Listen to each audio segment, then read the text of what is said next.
Hello students.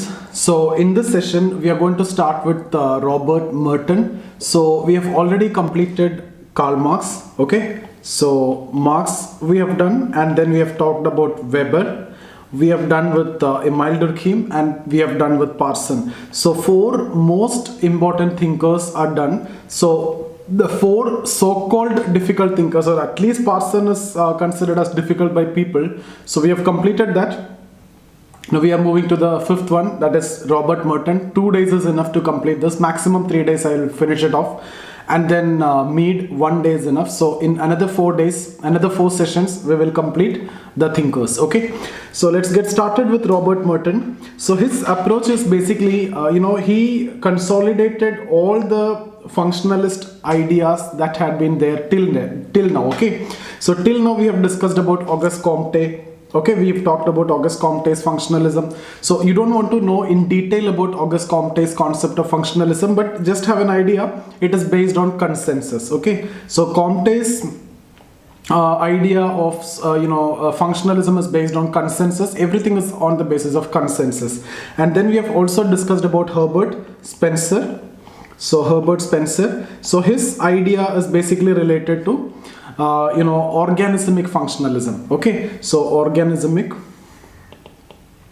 functionalism. So we have already compared society with an organism when we discussed about Herbert Spencer. In fact, he compared, and I've shown you that comparison when we discussed about scope of sociology. And then after this we have seen Emile Durkheim. He started, or he formalized the structural functional perspective, and his functional approach is causal functional approach. He separated cause and function to avoid illegitimate teleology. So we have already done with illegitimate teleology and causal functional approach. Every theory of Durkheim, if you take, you can see the separation of cause and function. Why it is done? To avoid illegitimate teleologies. Okay, so separation of cause and function. So Durkheim is basically the causal functional theory. Okay, so causal functionalism. Now when it comes to next thinker, that is Parsons, it is analytical functionalism. So analytical functionalism. So these are the concepts or the thinkers that we have done so far. And now Merton, what he is going to do is he is going to identify certain problem with these thinkers. So he will raise certain criticisms. So these thinkers are having certain problems. So we'll see that criticisms. Okay, mainly these functionalists ignore conflict. Secondly, these functionalists are not using any proper methods. Okay, so for example, Parsons is not using any method. Abstract theory is given. Similarly, they are always trying to identify the functions. Okay, so if one function is not there, they will try to identify the other function. And these people are based on, functional bias. Even the extreme forms of inequalities, you may try to justify in functional terms if you are a functionalist. But that is not necessarily the case, or that is not necessarily the reality. And then you can see, apart from this, Herbert Spencer. So these are the criticisms, and consolidating all these, Merton proposed 3 postulates, the functional postulates, which is known as Merton's postulates. And that is very important. That can be asked as a short note in your exam. Merton's postulates. Okay, so we will see this also, Merton's postulates. Now before that, let's read these things that we have discussed already, and then we will enter into Merton's postulates and other new concepts which are actually introduced by Merton. So let's read the introductory part, and then we will move on to the actual scenario. So you can see here, functionalism as a perspective is highly influenced by biological theories of evolution. Yes, okay.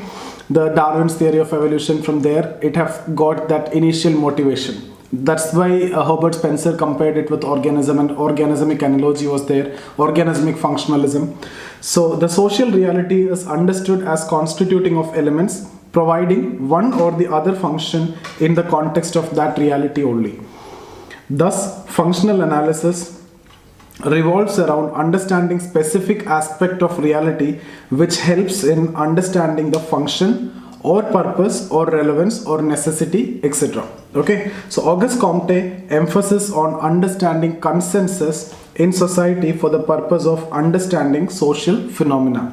Later on, Herbert Spencer laid the foundation of structural functionalism by comparing society with an organism. Okay, so on the basis of consensus, and here structural functionalism, the foundation has been made by comparing it with organism. He was the first person to introduce social structure in sociology, but Spencer never developed any functional theory. Durkheim is considered to have established functionalism as a perspective by proposing specific functional theories. His theory of division of labor and religion are classical examples of structural functional theory. He further matured functionalism by introducing two things, that is separation of cause and function and use of scientific methods. So this is very important when it comes to Durkheim, separation of cause and function to avoid the illegitimate teleologies and by using scientific methods. In his functional analysis, Durkheim emphasizes only the integration of society. So he is ignoring conflict, that's what you want to know, okay? After Durkheim, famous British socio-anthropologist Redcliffe Brown, this is not important for us, but I'm just incorporating in the introduction, introduced the idea of necessary condition of existence. His structural functional analysis aimed at doing functional analysis of elements of culture in the context of fulfilling one or the other necessary condition for existence. Okay, this is what anthropological functionalism. Another contemporary, Malinowski, gave comprehensive theory of needs, individual functionalism or psychological functionalism. So anthropological functionalism, individual functionalism, psychological functionalism, analytical functionalism, organismic functionalism, causal functionalism. So different functional understanding what we have seen so far. Now let's see what Merton is talking about. Okay, during 1940s, Parsons worked on developing a grand theory. We have understood what is that grand theory, AGIL model. And by using basic premises of Spencer, Durkheim, Brown, Malinowski, all the previous thinkers, he took functional theorization to its logical conclusion by developing abstract grand functional theories in the form of the AGIL model, requisite functionalism phase or analytical functionalism based on AGIL model. Up till this time, functionalist perspective was criticized on following accounts. What are they? Ignoring conflict, illegitimate teleology in general, but when it comes to Durkheim, he have made a lot of effort to avoid the problem of illegitimate teleology. So its inability to separate cause and function, yes. Emphasize on identifying function and function, that is, if something is existing, it must be fulfilling certain function. Practical applicability, there are problem in practical applicability of functional theories apart from understanding of the particular phenomena.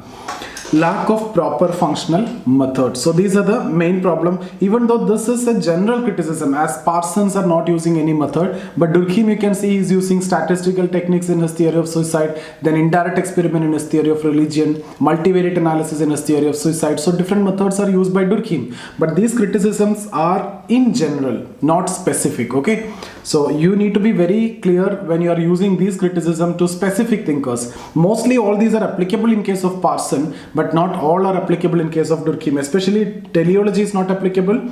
This methods is not applicable because he is trying to reduce the illegitimate teleology by separating cause and function, and also functional methods are there. Okay.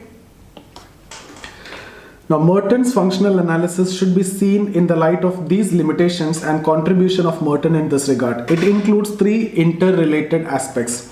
First of all, summarizing the earlier approaches into three specific postulates, popularly known as Merton's postulates. Okay, so first thing that he's doing is summarizing everything into three functional postulates, and Merton's postulates, it is popularly known as. So there's a direct 10 marker question, so you need to expect a question. We are going to discuss this today. What is this? Very simple, three postulates, three new concepts you can see over there. Very simple. Okay, similarly modifying the functional approach by introducing new concepts. So the new concepts that are going to be introduced by the Merton is what we are going to see. I'll tell you what are the new concepts. So this is also going to be a question, separate 10 marker, and then formulating a paradigm or a functional method to develop functional analysis. So what is the paradigm? That also we need to see. So this is also another question. Okay, so I hope you understood. So now let's get into the discussion. Functional postulates. The first one, Postulate of functional unity. See, what Merton says is, it is not necessary that everything which is existing in a system. See, normal functionalists like, this Durkheim and Brown, they try to identify any social phenomena as a system, and the constituents of the system are fulfilling certain vital functions and ensuring the unity of the system. But what Merton says is, it is not necessary that all the constituents, all the elements having a functional role or a unification role. There can be disintegrating influence also. So you also need to identify the dysfunctions. So he proposed the concept of dysfunction, which was never there till then in functionalism. So there's a new concept which is actually introduced by Merton within functionalism, that you need to identify the disintegrating influence in terms of dysfunction. I hope it is clear. Okay, so according to this, the social reality has to be viewed as a system, and the constituents ensure the unity of the system. Durkheim, Brown approach is based on these concepts. So this is the postulate of functional unity. Now he proposed a new concept. Merton argued that in such a complex world, it is not necessary that whatever is existing is providing a function for the unity. Instead, he proposed the study of dysfunction for identifying the context for the disintegrating influence of the particular social item. So I hope this is clear. So Merton argued that you have to identify the dysfunctions also. Next is postulate of functional indispensability. What is the meaning of indispensability? Indispensability is kind of inevitability. So you believe that certain functions which are fulfilled by certain social institutions are indispensable or inevitable. For example, families perform certain functions like taking care of child, taking care of aged, sexual gratification. So these are considered as indispensable social reality or indispensable functions, or there is inevitable functions, and it has to be fulfilled by that particular institution only. Till now, that is our understanding. But what Merton says, it is not necessarily indispensable.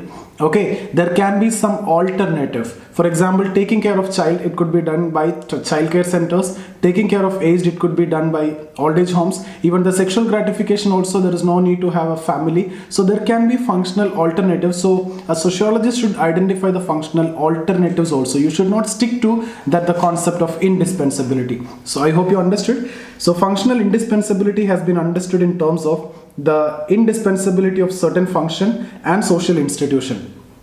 Idea of indispensability is most prominent in the writings of Malinowski's approach towards functionalism.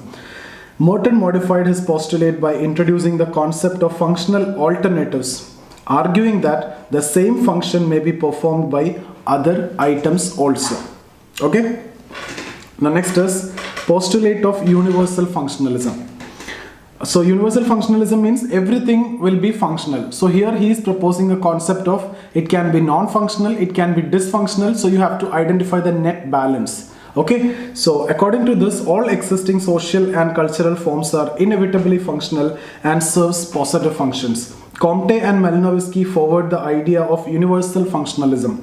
Merton argued that it is not always possible that an item always perform positive functions.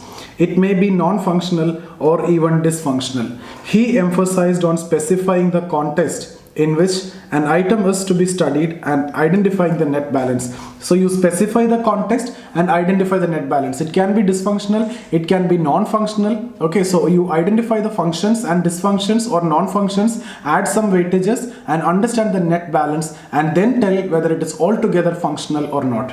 Okay, so he introduced the concept of net balance. So far he introduced 3 new concepts into functionalism. So I've told you Parsons have taken the functionalism to its logical conclusion. Now Merton introduced 3 new concepts: dysfunctions, functional alternative, and net balance. Okay, now while identifying functions, Merton introduced the dichotomy of manifest and latent functions. Okay, now we need to also see these manifest and latent function, very important concept. So it can also be asked as a separate question, and it can be asked as separate question within itself, manifest and latent function. You can see the question, or as part of this new concepts introduced by Merton. This is also a concept introduced by Merton. Manifest function is very simple, the functions which can be seen. Latent function, the functions which cannot be seen, hidden. Latent functions are the hidden functions. Okay, so you need to identify the manifest as well as latent function. Till now you are identifying the only manifest function.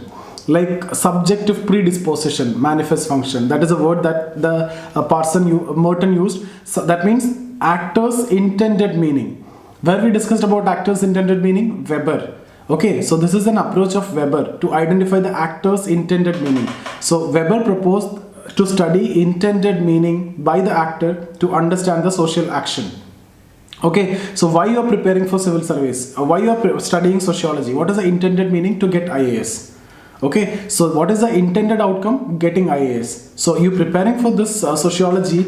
So you intend, what is the intended outcome? You will get IAS, you will get very good score, right? So that is a subjective predisposition. That is the individual's function. That is a manifest function. But when you are studying sociology and getting into service, there can be latent function also.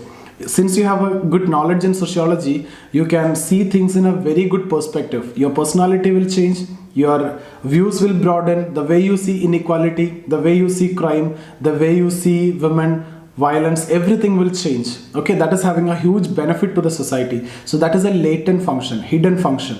That may not be the case for a math student. The way you can perceive things and the way the math students see things will be entirely different. You know how to treat inequality now, right? So inequality is something which is desirable for you to an extent. Okay, so that is what I mean by latent function. Similarly, manifest and latent dysfunctions are also there. Okay, so Merton proposed the functions which is intended by the actor and unintended functions. So when I'm studying sociology, when I'm teaching sociology, automatically you are going to get the good score. That is the intended outcome. Unintended outcome, you will improve, your personality. You will score very good in interview also. So I am expecting you will score good in sociology, but that will reflect in your personality and you will score good in interview also. That is a latent function. Okay, so I hope you understood.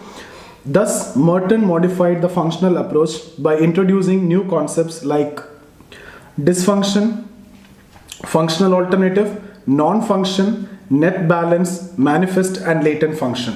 Okay, the concepts used by Merton has to be seen in the context of his attempt towards development of functional method. He accommodated the earlier criticisms to develop a more realistic approach. So I've told you Parsons took functionalism to its logical conclusion. Now Merton introduced neo-functionalism. Okay, so the modification includes manifest and latent function. Okay, first of all, you can see what is this. Manifest functions are understood in terms of actors' intended meanings. These are subjective predispositions of the actor. The functions which are understood by the participants. So you are doing an action, what you mean to do. Okay, what is the intended outcome? The function which is perceived by you for studying sociology. You get good score, you get IAS. That is a subjective predisposition or the manifest function. The purpose or the context of conformity is seen through actor's eyes. Okay, it is a psychological dimension of understanding the function of any item. So from the point of view of methodology, manifest function introduce an element of non-positivism. Why element of non-positivism? Because actor's intended meaning. Subjective predisposition means actor's intended meaning. Weber. So element of non-positivism in manifest function. Latent functions are hidden and not perceived by the actor. While studying sociology, you are not expecting that in future this is going to happen or you are going to better in interview and all. That is automatically will come. So this is not intended by the actor, but these are unintended outcomes or latent functions. What Merton refers to as unintended consequences. These are objective consequences to be understood in terms of objective manifestations in the society. At the same time, Merton also argued for identifying manifest and latent dysfunctions, identifying the context of deviance. So there can be disintegrating situations also. So you need to identify the manifest dysfunction as well as latent dysfunction. For example, when we talk about corruption, there can be manifest dysfunction, the dysfunction which can be seen directly. If it is a coercive corruption, right, that other party may not be happy with that, so there can be a dysfunction. Okay, the other party may be coerced to pay, so that is dysfunction, and that lead to the disbelief in the entire system also. That is a latent dysfunction. The entire system, the trust will be broken. Okay, so that can be the manifest dysfunction. Manifest and latent function will also be there in corruption. The two people will get benefit, that is a manifest function. Their family also will get benefit, that is a latent function. Okay, and the society may also get benefit. For example, a contractor got the contract, so he may be able to do something and the society may benefit, so that is a latent function. Latent dysfunction, that trust may broke. So you need to see things in a wider perspective. Manifest function, manifest dysfunction, latent dysfunction. So everything has to be understood, and finally the net balance should be taken. And then you say whether corruption is good or bad. Okay.